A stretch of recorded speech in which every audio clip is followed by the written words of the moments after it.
প্রতি বছর বন্যা এলে বানভাসী হয় ঘাটাল। জল থইথই অবস্থা সৃষ্টি হয় চারিদিকে।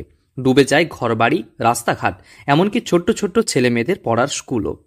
বর্ষার সময়ে বর্ষাকালীন ছুটি নয়, বন্যার কারণে বন্ধ হয়ে যায় বিদ্যালয়গুলো। বিদ্যালয়ের সামনে প্রায় গলা সমান জল। স্বাভাবিকভাবে বন্যার কটা দিন বন্ধ থাকে বিদ্যালয়ের পড়াশোনা।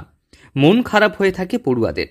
যেখানে জীবন বাঁচানো দায় হয়ে ওঠে, সেখানে বিদ্যালয়ে মুখ হওয়া কার্যত ভুলে যান সকলে। বন্যার কারণে স্কুল বন্ধ রয়েছে।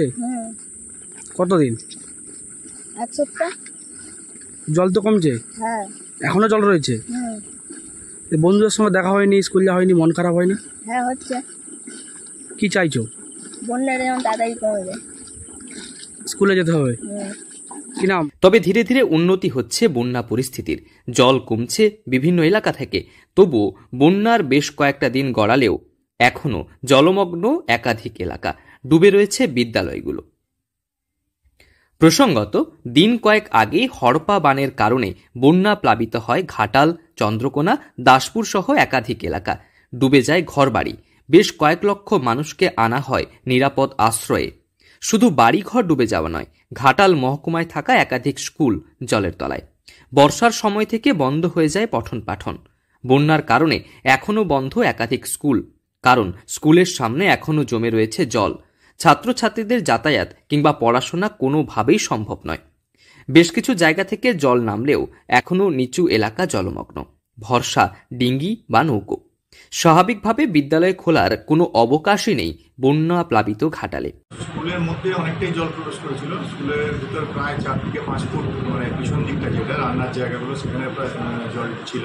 এবং স্কুলের যে গেটের সামনে মূল যে প্রবেশ পথ, সেখানে অনেকটাই জল ছিল, প্রায় 4 ফুট 5 ফুটের মতো। এবং ভীষণ জলের স্রোত, প্রবল স্রোত ছিল, সেখানে কারোর পক্ষে আসা সম্ভব ছিল না। গতকাল পর্যন্ত প্রচণ্ড জল ছিল, স্কুলের ছাত্রছাত্রীরা আসতে পারেনি, মাস্টারমশাইরা আমরা এসেছিলাম।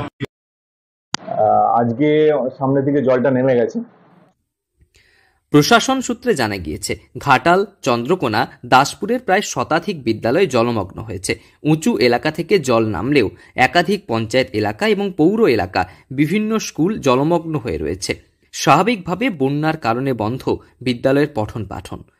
এখনও বিদ্যালয়ের ক্লাসরুমের মধ্য দিয়ে বইছে স্রোত। একাধিক জায়গায় বাড়িঘরেও এখনও জল জমে রয়েছে। স্বাভাবিকভাবে বিদ্যালয় খোলা এবং পঠন পাঠন চালু করা সমস্যার হয়ে দাঁড়িয়েছে প্রশাসনের কাছে। ইতিমধ্যে প্রশাসনিক আধিকারিকেরা এ নিয়ে বিশেষ পর্যালোচনা করেছেন। এই মুহূর্তে চন্দ্রকোনা 1 এবং 2 ব্লকের জলস্তর অনেকটাই কমেছে। মাঠের মধ্যে কিছু জল আছে, তবে আর ঘাটাল শহরে কিছুটা জল আছে, ঘাটাল ব্লকে কিছু অংশ জলের তলায় আছে। আমাদের একটা অ্যাসেসমেন্টে অনুযায়ী প্রায় 200টি স্কুল জলের তলায় ছিল এবং আইসিডিএস সেন্টার প্রায় 200-র মতো জলের তলায় ছিল। এই মুহূর্তে অনেকটাই সেগুলো জেগে গেছে, তবু এখনও প্রায় 50-এর বেশি বিদ্যালয় জলের নিচে আছে, পঠন পাঠন ব্যাহত হচ্ছে। এটা আমরা রিপোর্ট পাঠাবো সব জায়গাতে। জল নেমে গেলে বিদ্যালয়ের যদি কোনো ক্ষয়ক্ষতি হয়ে থাকে, বিদ্যালয়ের কাগজপত্র বা মিড ডে মিলের চাল বা আসবাবপত্র, বেঞ্চ যদি কোনো ক্ষতিগ্রস্ত হয়, সে রিপোর্ট আমরা পাঠাবো। সেটা নিশ্চয়ই শিক্ষা দপ্তর ব্যবস্থা করবে। দ্রুত এই পরিস্থিতি কাটিয়ে স্বাভাবিক ছন্দে ফেরার চেষ্টা করছে ঘাটাল। দ্রুত এই সমস্যার সমাধান করা হবে বলে জানা গিয়েছে প্রশাসনের তরফে। তবে আবার কবে হই হুল্লোড়ে ভরে থাকবে বিদ্যালয়, কবে বাড়ির ছেলেমেয়েরা বিদ্যালয়ে যাবে, সেই দিন গুনছে অভিভাবকেরা। স্কুল যাওয়ার জন্য মুখিয়ে রয়েছে ছোট্ট ছোট্ট পড়ুয়ারা। পশ্চিম মেদিনীপুর থেকে রঞ্জন চন্দের রিপোর্ট, লোকাল 18 বাংলা।